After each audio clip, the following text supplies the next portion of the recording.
It is my great pleasure to introduce our second keynote speaker.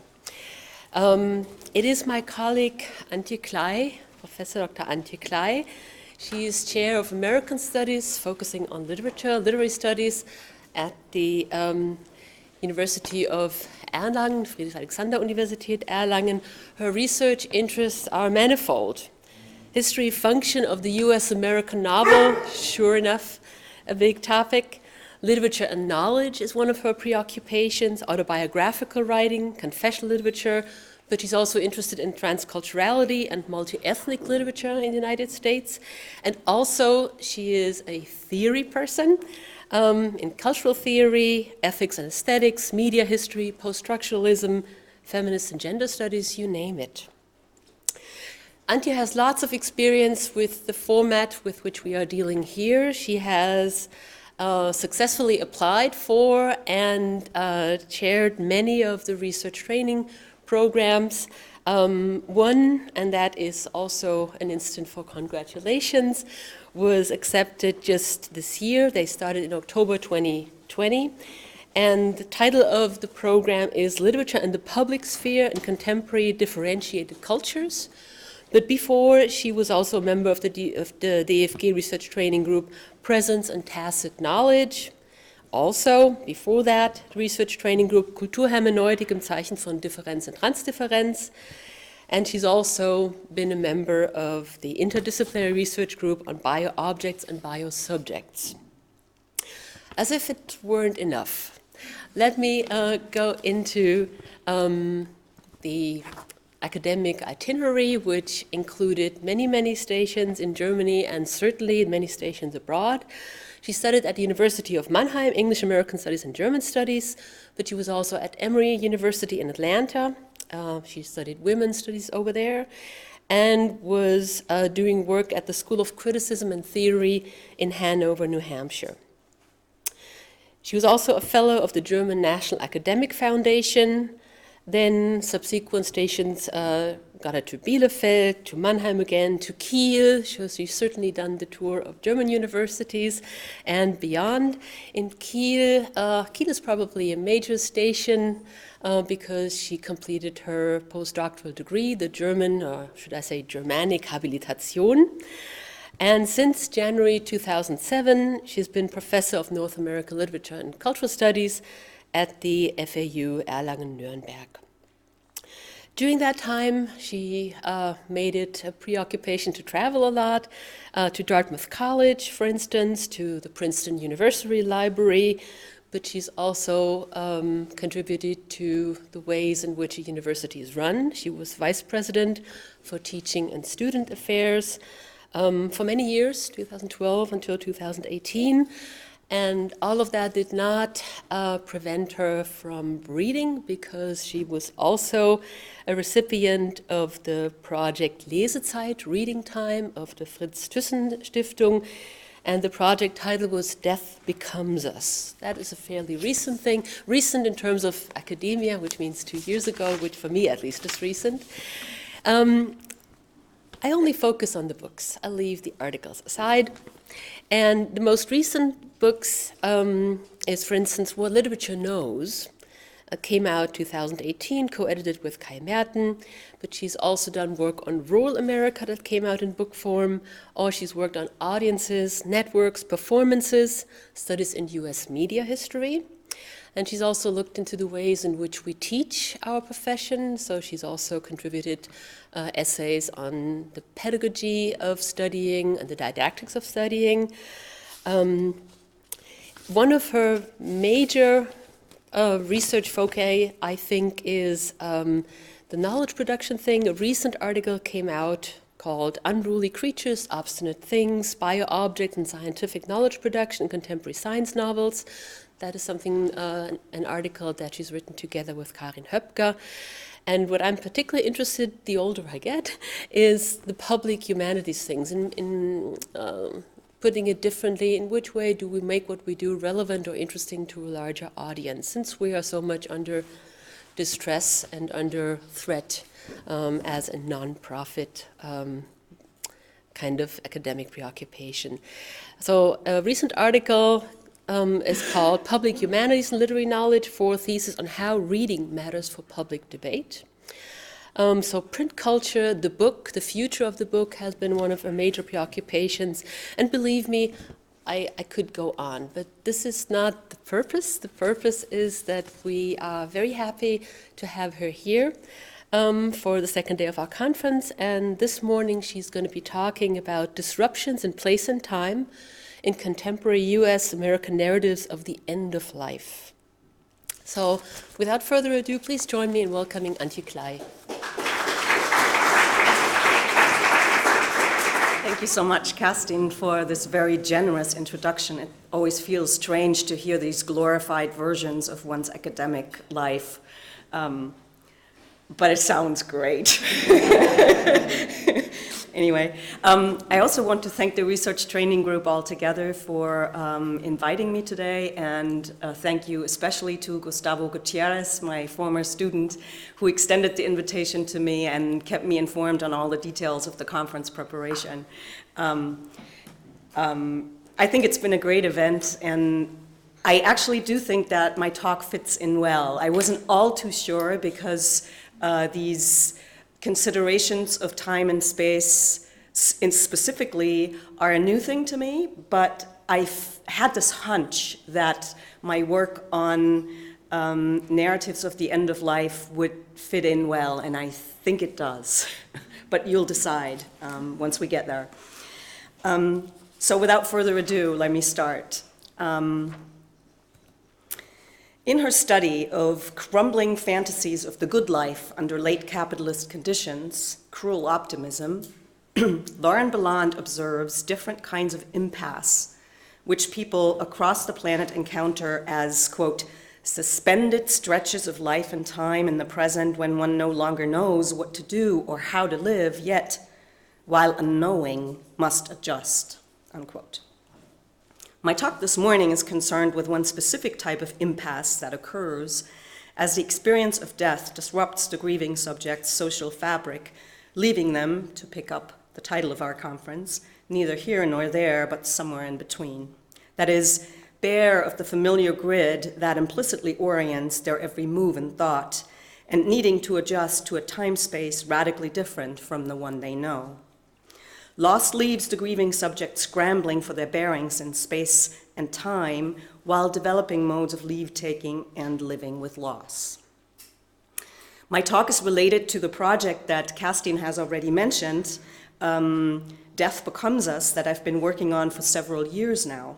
The project traces aesthetic negotiations of the social and affective, embodied and relational time spaces of grief in readings of recent US American autobiographical and more explicitly fictional writing on the end of life.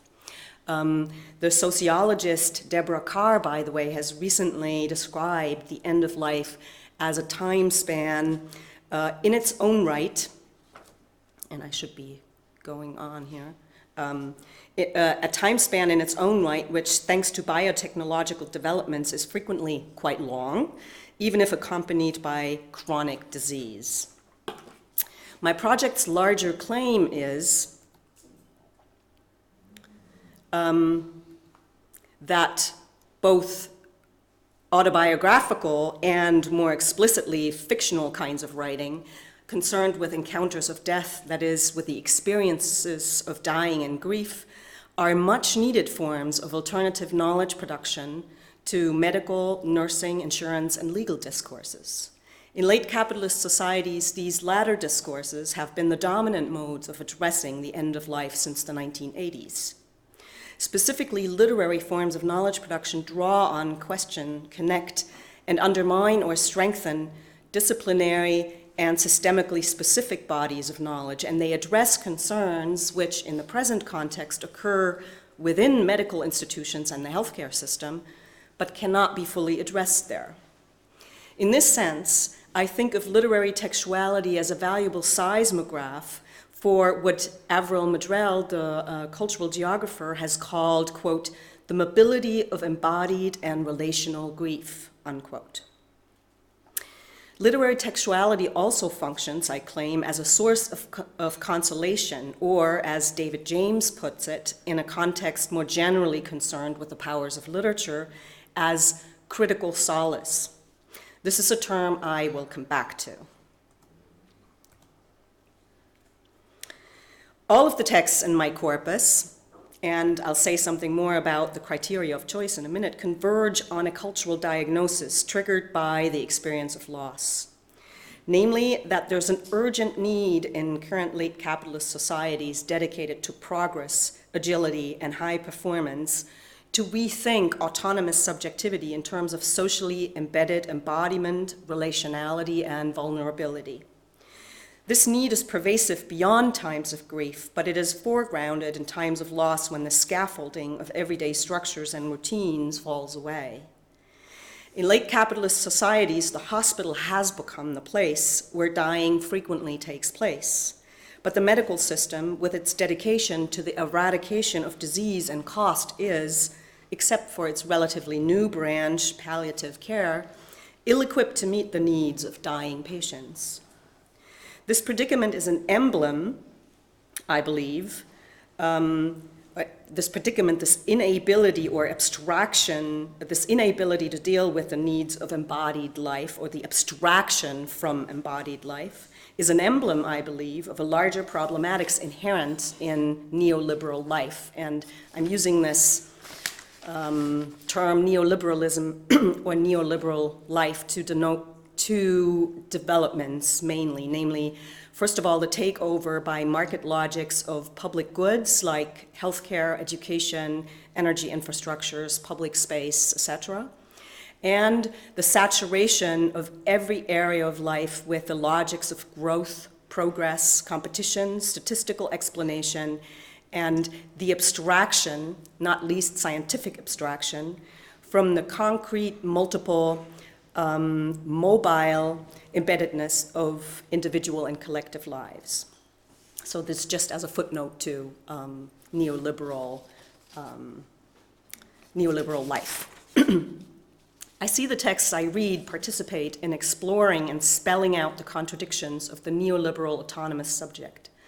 And I see them offer consolation to the grieving subject by recognizing their pain and by making it a lens to understanding the larger cultural context in which it occurs. I see them suggest and encourage a rethinking of the autonomous subject that lends credence and consolation to the griever's dislocated existence.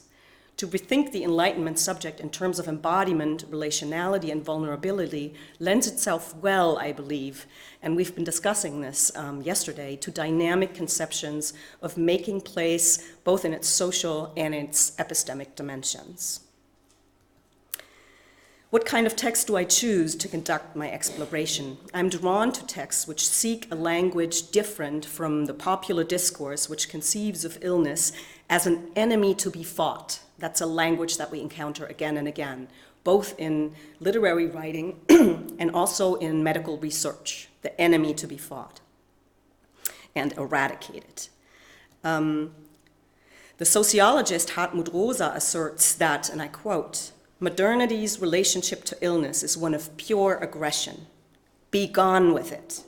And when we are unable to beat it, we see ourselves as impotent failures," unquote.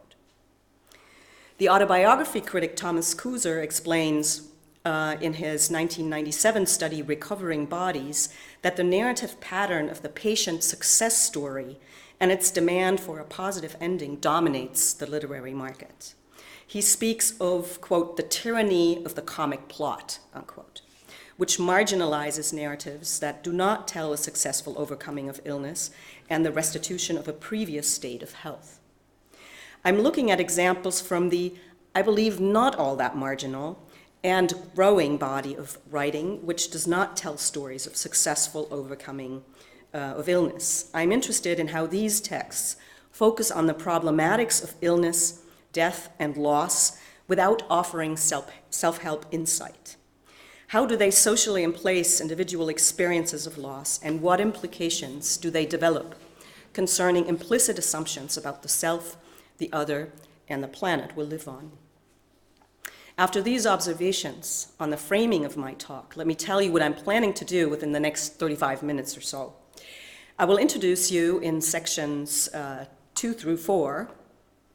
I should keep on track better here. In sections 2 through 4 to a selection of 6 texts which in various ways trace the collapse of the grieving subject's coordinates in time and social space after learning of imminent death or experiencing the loss of someone close. The texts present protagonists struggling with the incoherent pieces of their former existence as their lives, scandalously, continue in what feels like a timeless wasteland. By introducing these texts to you, I want to point out how they show and enact practices of emplacement. They show or represent social forms of imagining, questioning, making, and altering space. And they enact epistemic practices which probe and configure the meanings of those acts of emplacement. The aesthetic mediation of loss shows and socially frames the protagonist's efforts at orientation in time and space. That is, the representation relates individual patterns of disorientation to the social landscapes in which they occur.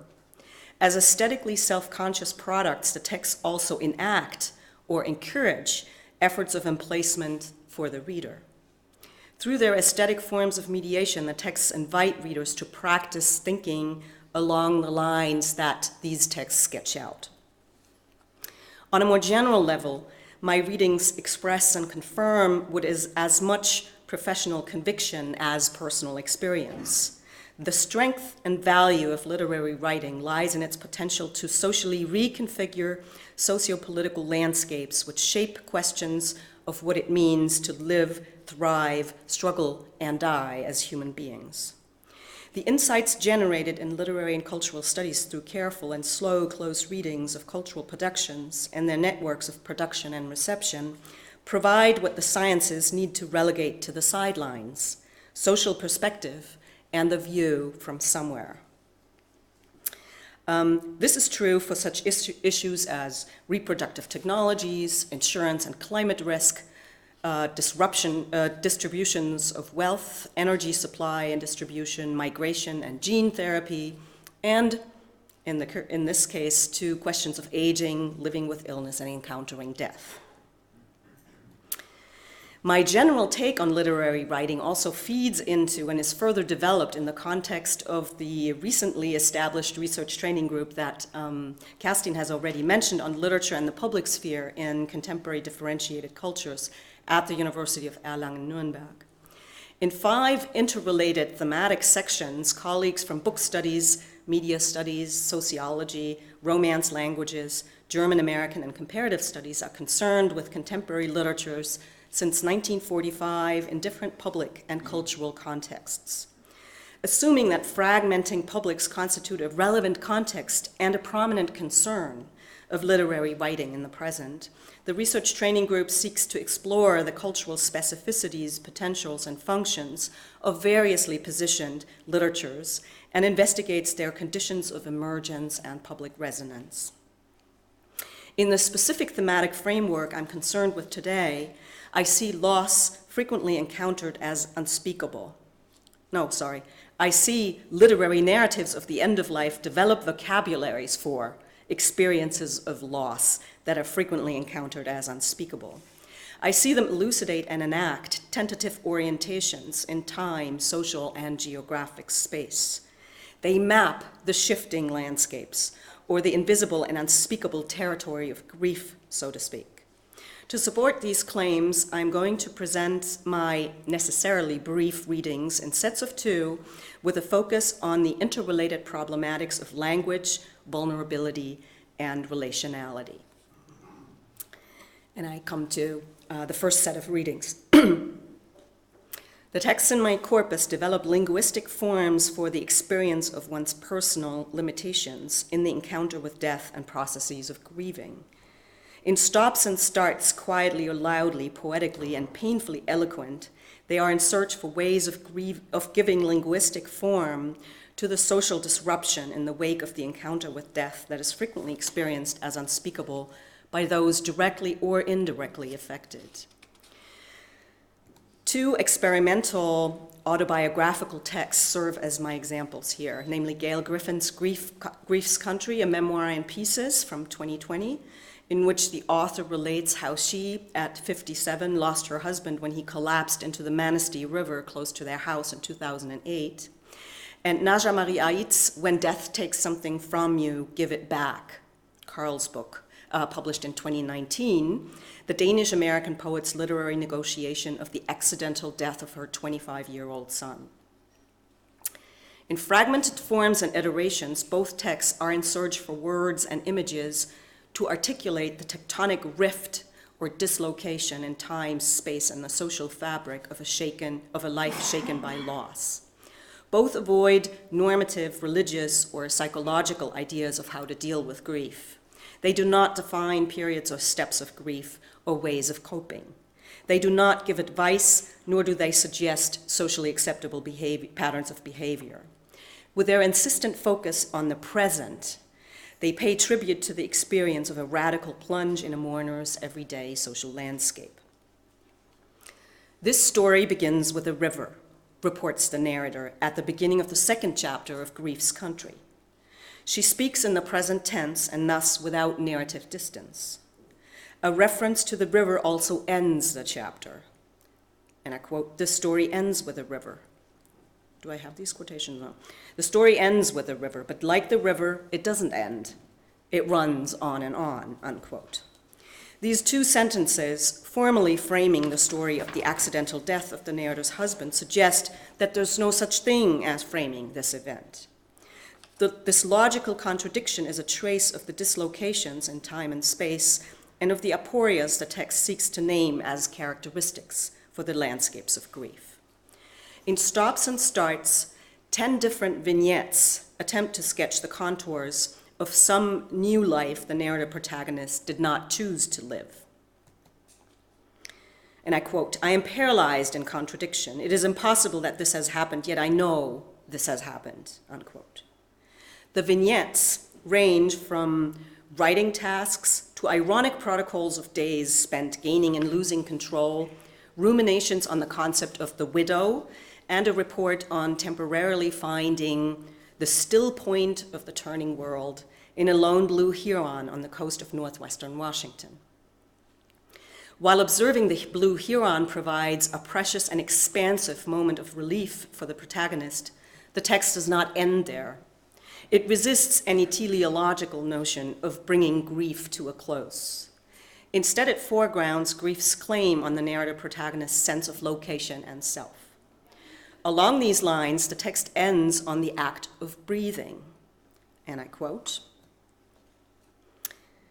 "In a voice that is sometimes like her husband's, absence whispers its name, breathe. So that is what I do." End of quote. Mapping the protagonist's grief onto the social and geographical landscapes in which she moves, the text also traces how enormous the task of charting the territory feels to the protagonist. And I quote again, "This grief is a beast I must ride where it takes me, and I must learn to live where it drops me.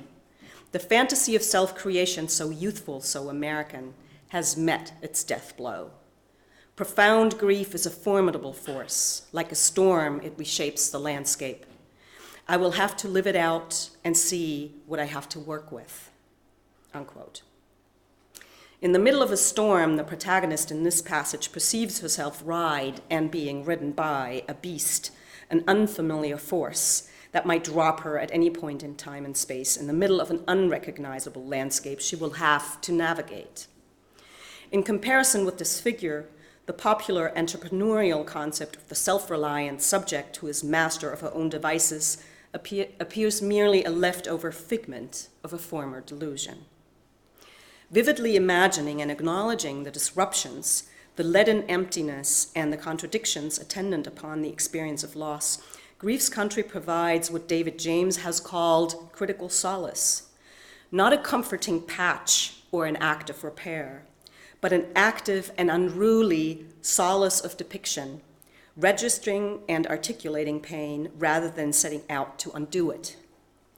Critical solace to James is not, quote, an expedient sedative or a mollifying gesture, unquote.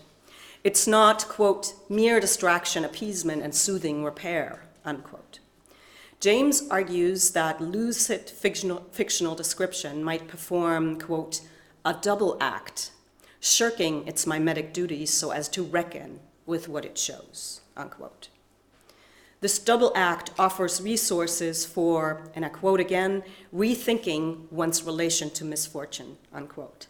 It confronts the reader with her own or his own implication and entanglements in what she or he reads, and thus offers resonance and a discrepant version of amelioration. In Aid's text, too, the dimension of time loses its meaning, and so does space, do objects, concepts, excitements, tasks, and the self. Language also loses its power to shape reality as the narrator seeks to leave written traces against losing her mind. The text seems wrought from an overwhelming sense of meaninglessness. I want to show you two examples which both chronicle the threat of language dissolving its powers and poetically pay tribute to the practical necessity of language. And this is one of the contradictions that I find so indicative in these texts for the experience of loss. No language possible.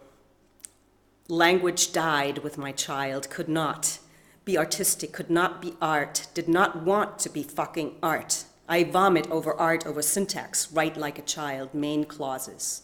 Searching everything, I write as a declaration. I hate writing, don't want to write anymore. I'm writing burning hate. My anger is useless, a howling cry. I'm loaded with bullets. No one should come to me with their soft shit. And here's a second example, further along in the book, and I quote, nothing is real. Language is emptied of meaning. Shock language. How are you doing now? A little better. Have you had any sleep at all? Yes, I slept a little. Quote marks are necessary for describing the new reality, the no reality, the one we suddenly find ourselves in, a state of emergency where nothing ordinary resonates or can be established, where nothing in the entire world is recognizable. And the passage continues. The use of quote marks unleashes spontaneous laughter, and the laughter gives brief moments of ease. Redemption. Should we try to eat now? Should we go for a walk? We can only talk with an extreme use of quotation marks. It becomes our code, a way to express the impossible, this state, the unthinkable. Are you okay? We use our hands to show this cryptic effacing sign, these constantly fluttering hands around the empty words, which give the empty words some sort of meaning. End of quote. For the grieving group of Carl's family and friends, what was yesterday feels like masquerade. The only thing that they find helpful in the midst of their pain-filled emptiness, bereft of speech, action, and identity, are other people who do nothing but share their painful emptiness. In fleeting sketches, the text anachronistically assembles various fragments into an inadvertent poem while it moves, but from the news of the narrator's son's accident to his clinically diagnosed brain death 28 hours later. Both Aid's and Griffin's texts pose fundamental questions concerning the narrator protagonist's implicit assumptions about themselves, about those around them, and about contemporary late capitalist societies more generally. The literary confrontation with individual mortality and the general vulnerability of life moves the radically unfamiliar and unprecedented center stage and alienates what seems all too self-evident. The apparently inevitable everyday striving towards efficient, optimized, and profitable visions of the future proves much less reliable than its reputation suggests. Under the sign of death, economically based logics of acceleration, multiplication, and gain seem unreal at best. Instead, Griffin's and Aid's texts articulate the need for a different quality of relation to the world, urgently experienced by both narrative protagonists. A relation to the world that is in tune, or as the German sociologist Hartmut Rosa would put it, in resonance with individual and collective needs. There is no systematic space, however, for this kind of relation to the planet and for an ethics of vulnerability, as the philosopher Ralf Schnell develops it, within the strict logics of economic progress and growth.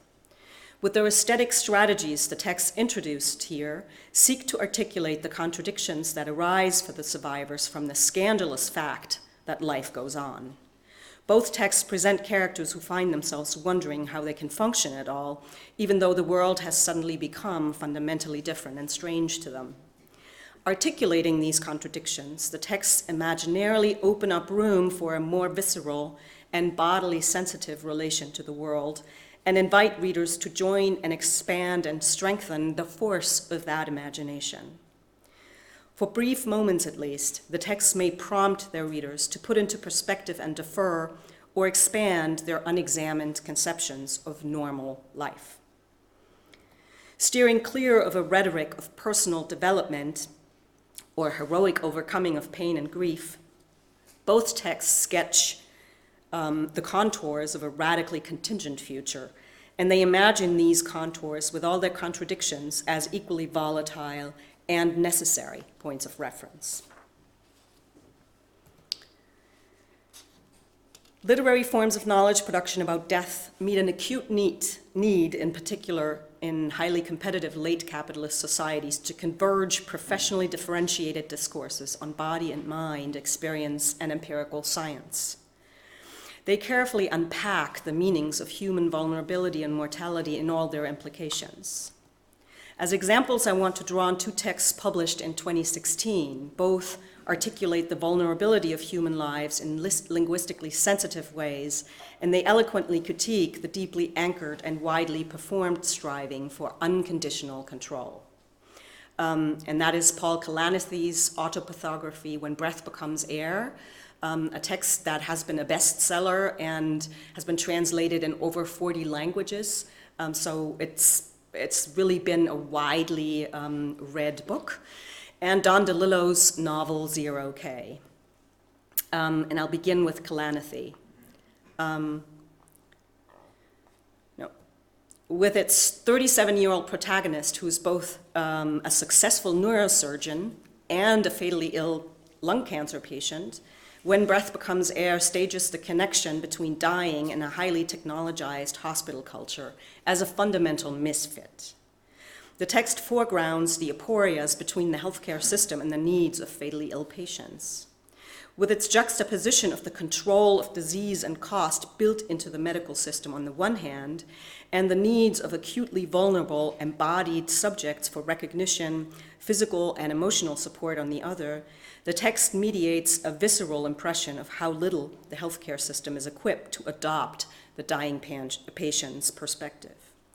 The text deflates ideas of control, coded in the text as masculine, healthy, and strong, and it shores up qualities which allow the patient to accept, however tentatively, his own mortality, vulnerability, solidarity, and the relationality of knowledge, of his own research, of friendship, and of life. Don DeLillo's linguistically clipped but powerful novel, 0K, is a fictional discussion of the human wish to control death. The novel employs the idea of bringing death under control as an analytic lens to articulate Western late modernity's consumerist fantasies of technological control and its rising fear but weak grasp of its own precarious predicament. 0K projects a near-future scenario in which wealthy customers may choose a cryostatic suspension of death in order to profit from future medical advance. The novel's plot unfolds as a 60-year-old billionaire plans to be cryopreserved together with his terminally ill wife in a remote compound somewhere in an unspecified desert area within the territory of the former Soviet Union. He asks, the billionaire asks his estranged son, the novel's narrator, to join him at the remote necropolis for which he's also a major investor. As the son prepares to bid an uncomfortable farewell to his father and stepmother, he struggles with the deformative dimensions of technological optimization.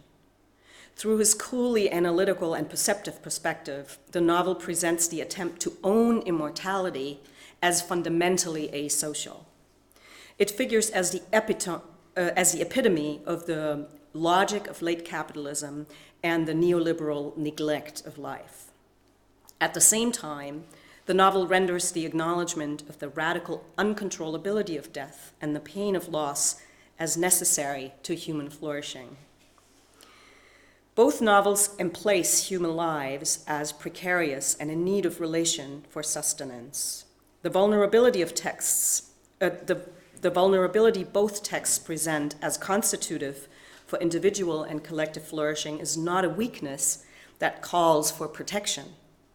It is presented as a general condition which precedes notions of strength and weakness. Such diverse critics as the feminist philosopher Elizabeth Grosz, the psychologist Kenneth Gergen, the cultural critic Judith Butler, and the social philosopher Martin Schnell have articulated conceptions of vulnerability which place the porous and interdependent quality of bodily and social life center stage. The African American studies scholar Joseph Winters also fleshes out vulnerability as receptivity to the signs of the past and the present, and to the ways they affect us economically, socially, and emotionally. The corona pandemic underlines once again how adequate these new and more general conceptions of vulnerability are. The pandemic has confronted people worldwide with a disruptive force of infectious diseases and with their own mortality. The pandemic and the infringements of civil life in its wake have brought into focus the fragility of life, of relations and communities, and of the state, as much as the fact that people are dependent on each other, in particular in the face of uncertainty. In projections of imaginary worlds, one of them very close to the author's own life, Kalanithe's text, and the other more purely fictional, DeLillo's text, they both shed light on the spatial, economic, and relational dependencies of vulnerable lives. As literary forms of knowledge production, the text's imaginary projections thus offer acts of epistemic emplacement to the reader. Many texts in my corpus address not only the individual and mostly lonely experience of loss, but also the more immediate as well as the wider social context in which subjects die and grieve. Like Aitz and Griffin's autobiographical work that I introduced in section 2, the novels Lincoln in the Bardo by George Saunders and Afterlife by Julia Alvarez, published in 2020, Lincoln in the Bardo was published in 2017, draw up intricate cartographies of the landscapes of grief. While Griffin's and Aitz's texts also insisted on revising, that didn't work. While Griffin's and Aitz's texts also insisted on revising the relation between singularity and sociality, pointing out the human need for community, not only but especially in times of grief, Saunders and Alvarez's novels focus more strongly on the connections and emplacements of the grievers. Afterlife confronts the monsters of loss from the perspective of the bereaved widow Antonia in two social directions, into the directions of a young immigrant couple from Mexico without legal papers in predominantly white and politically divided Vermont, and to the perspective of Antonia's older sister who suffers from a long undiagnosed bipolar disease and vanishes into isolation, eventually taking her own life. In different ways, Antonia, her sister, and the immigrant couple all face, quote, the outer edge, that's not on here, the outer edge where in old maps the world drops off and beyond is terra incognita, sea serpents, the Leviathan. Here there be dragons, unquote. Antonia learns to navigate the landscapes of her own widowhood and more generally of life after loss in confrontation with her own dragons as much as with those of the people around her. The novel opens with an experimental two-page dialogue entitled Broken English, prologue entitled Broken English, which ends abruptly with the protagonist's need to create an afterlife for her husband who had died in his car 9 months earlier, suffering a ruptured aortic aneurysm. Without any other punctuation except for a few commas and several question marks, slashes separate phrases thought or said by either Antonia or her husband Sam, or the covert third-person narrator focalizing Antonia on the day of her husband's death, and 9 months later looking back, then Sam minutes before his death. Right in this brief prologue, Afterlife thus also establishes the sense of displacement in time and space I identified in the two autobiographies as characteristic of the encounter with death. The prologue makes it hard to tell which one of the different voices is actually speaking at any one time. Rerunning that night, 9 months later, for the umpteenth time, Antonia still remembers describing Sam's features on the phone to the hospital and to the police as if it were minutes ago. Antonia is left behind in the midst of a new life she envisioned differently, wondering how her husband, quote, can be nothing but dust, unread emails, fragments, unpaid bills, memories, broken glass, dented bumper, a new life awaiting her, both terrified and excited. How can it be? Can you help me find him? A mystery she cannot by any means solve. Nevertheless, she keeps asking, where are you? As this is the only way she knows. Can you help me find him? How to create an afterlife for him. Unquote. 9 months after her husband's sudden death, Antonia sees the new life she's inadvertently called upon to create in his absence, intimately tied to his ghostly presence. She feels a need to clarify her relation to this monstrous absence, to create an afterlife for him, as she puts it, in order for her new life to take shape. Antonia's idea that seeing oneself in relation to the dead might allow the survivor to go on also connects individual and collective ways of addressing trauma. Antonia finds it increasingly difficult and even suspicious to separate her own concerns from those of others. The novel doesn't hide or resolve the tensions connected to this opening out of one's own concerns to those of family, neighbors, and the planet. But the text articulates a suggestion by setting up the voice of an Earth Day speaker at a campus rally as speaking to the novel's most pressing concerns, namely, first, to the question of how to live the only mortal life one is sure to have. Secondly, the connection of individual and collective concerns, and thirdly, the vital role of language, metaphor, and story for the projection of a future. So, equipped with the authority of his speech being set up in this way in the novel, the speaker claims, and I quote, "We have to live as if, in other words, by metaphor," unquote. In conclusion, Antonia suggests that, quote, she must live as if Sam, as if Izzy, as if her parents, Dios, as if the list of losses goes on, as if it matters to them that Antonia not fall into one of her moods and join them, unquote. Reaffirming the mending of fragments into something new as powerful, the novel's epilogue champions the Japanese repair technique of kintsugi. The technique doesn't seek to hide where an object has been broken, but emphasizes the cracks with fine golden lining, quote, the gold intersecting grid showing where it has been broken, unquote. Imagining her own life after Sam as intimately intertwined with his afterlife, with the choice of Sam's beliefs and qualities, but also emplacing it in the experience of her family life, of immediate, close range, as well as more mediated, global social connections, Antonia finds herself strengthened into gathering up and mending the motley pieces she has broken and touched upon in her plunge.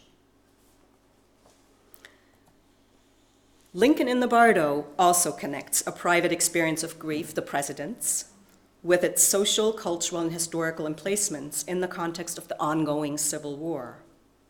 In 2 parts and 108 short dialogical chapters, the novel assembles documentary and fictional voices, partly fantastically grotesque ones, around the death of President Lincoln's 11-year-old son, Willie, who in February 1862 succumbs to typhoid fever.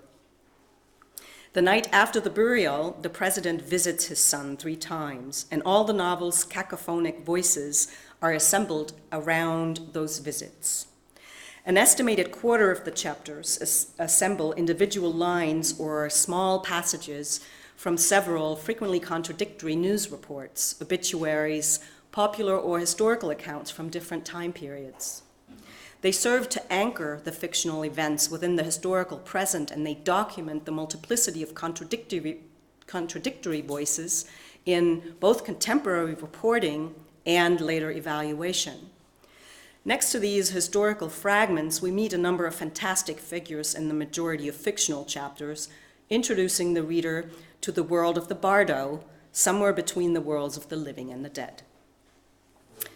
Buried in Georgetown Cemetery, Willie Lincoln thus finds himself, to the excitement of the entire community, in the company of a motley crew of undead people.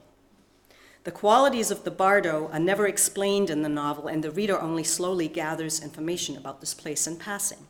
The fantastic inhabitants of the bardo deny or cannot account for what has happened to them in the previous place. Willie observes at one point that they are all overwhelmed by sadness. And I quote, "None were content, all had been wronged, neglected, overlooked, misunderstood," unquote. This is one reason why they're so taken with President Lincoln's tender attention to the dead form of his son. Despite the transgressions that frequently take place in the bardo, the nation's racial divisions seem strangely uncontested in the first part of the book. The bardo assumes the function of a grotesque but telling mirror image of the nation. At the same time, the way the characters constantly connect and refer to each other through reporting each other's words and actions counteracts their unquestioned engagement of processes of othering. So they do other people, but at the same time, they can only report what others report, or their own thoughts have to be told by other characters. So it's this strange interdependence in the narrative that counteracts this practice of othering that they engage in. This mode of reporting and referring to each other also prefigures the fantastic cohabitations taking place throughout the novel. Both the collective narration and the cohabitations figure as fantastic modes of imagining life as porous, as Butler would have it, placing the individual as emergent from social relation. In a similar as-if construction, as we've seen in Alvarez's novel, the equally broken and highly authoritative figure of Lincoln concludes that, in the face of profound uncertainty, he must, in the name of all Americans, act as if his son could possibly give him the blessing to, quote, end suffering by causing more suffering, unquote. In very different ways, Antonia in Afterlife and the President in Lincoln in the Bardo are in free fall after the deaths of their husband and son, respectively. But both of them still enjoy social, cultural, and economic privileges that many, or in the case of Lincoln, most of the people around them do not have. Both grievers are presented as broken figures and far from heroic in their suffering. Neither of them reaches any special kind of cognitive insight. Antonia attempts to shun the responsibilities connected to her roles as sister and neighbor, and Lincoln cannot even speak. Other characters have to lend his thoughts and feelings a voice. Both feel inadequate to the tasks ahead of them, but they inhabit social positionalities that require and enable them to take responsibility for the social structures which have emplaced them where they are in the first place. In different ways, Afterlife and Lincoln in the Bardo connect individual experiences of grief with collective social histories and the address of grievances implied in them, in particular in connection with systemic denials of life through slavery, racism, and xenophobia. Both texts insist that individual and collective negotiations of vulnerability and mortality require putting into relation the past and the present. This temporal relationality needs to both recognize past grievances and produce generative narratives other than the romance of progress. And I come to my conclusion. The texts I talked about are not individual phenomena.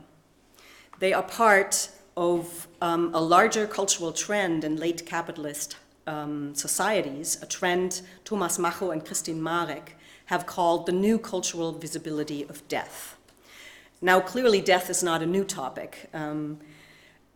It's hardly a new topic, but cultural productions of the last 3 or 4 decades in all media increasingly address death, illness, dying, and grief. Think of the AIDS quilt, TV series like 6 Feet Under, Gunther von Hagen's Body Worlds exhibitions, and digital practices of commemoration. There are comic books, novels, poems, plays, films concerned with death and the reintroduction of the reality principle that it implies. Clearly, the new cultural visibility of death emerges in unresolved tension with, and possibly as a reaction to, the spatial, emotional, and cognitive repression of dying and of the loss of control it implies, that have, as the French historian Philippe Ariès has explained in his 1973 study, Western Attitudes Toward Death, been firmly entrenched in Western societies since the late 19th century. With the repression of death and with the decline of widely shared religious beliefs in the global North, practices of consoling grief have also vanished. Consolation has dropped off the cultural radar, as the cultural geographers Christoph Jaden, Avril Madrell, and Eric von Breu put it bluntly in their recent volume entitled Consolationscapes in the Face of Loss, in which they bring a spatial lens to an interdisciplinary study of consolation practices across the globe. As the American psychologist Pauline Boss has shown in her empirical work over the past almost 50 years, this is especially true for US America. Through the history of slavery, war, deeply rooted racist structures, and currently the corona pandemic, American society is, she argues, highly burdened by unresolved grief. She speaks of ambiguous loss, of individually and collectively unaddressed grief in a society which primarily values success and making things happen. Considering the social repression of death and the diminished integrative force of widely shared institutional religious belief, cultural productions which offer an aesthetic reflection on the vulnerability of life and the experience of death perform an important form of alternative knowledge production to medical, nursing, legal, and insurance discourses. Because cultural productions can discuss the multi-layered needs and philosophical implications of the fact that we all die more poignantly, more multivocally, and more exemplarily and bracingly than these other discourses. My research indicates that the concurrence in the past few decades of the social repression of death on the one hand and the proliferation of new cultural figurations of death on the other are signs of an ongoing recalibration of the social meaning of death. I see this recalibration in close connection with biomedical development since the end of World War II and its promise to understand, order, and control the phenomena of life. On the one hand, people who have access to the technologized medical system grow much older than they used to and have less immediate contact with death. At the same time, chronic diseases, which do not prove immediately fatal, but proliferate the visceral experience of the general fragility of life, spread among the elder population in particular. Research in sociology and medical ethics also has shown that since the 1980s, the hospital has become the primary location in which dying takes place. Spatially and psychologically repressed, death re-emerges most directly and most forcefully in all its personal and cultural complexity in the highly technologized hospital system, which is geared toward the control of disease and cost. With this systemic focus, the medical system and the hospital are ill-equipped, however, to actually be with patients during the personally and culturally conflicting process of dying. The journalist Barbara Ehrenreich therefore criticizes the medicalization of dying for the disregard of the actual needs of patients that it implies. And Paul Kalanithi confirms in his autobiography, quote, the questions intersecting life, death, and meaning, questions that all people face at some point, usually arise in a medical context, unquote. Negotiating these questions, he continues, is at least as much a philosophical as a medical practice. The medical system, however, is not equipped to dedicate itself to the well-being of patients and their philosophical questions concerning the meaning of life and death on top of strictly medical issues. Only on the margins of the system, in palliative care and in medical ethics, does a less competitive and more supportive perspective on the human body and its needs take hold. My project, Death Becomes Us, argues that literature and the arts in general are an important public arena in which this negotiation of the meaning of life and death can and must take place. And I thank you for your attention.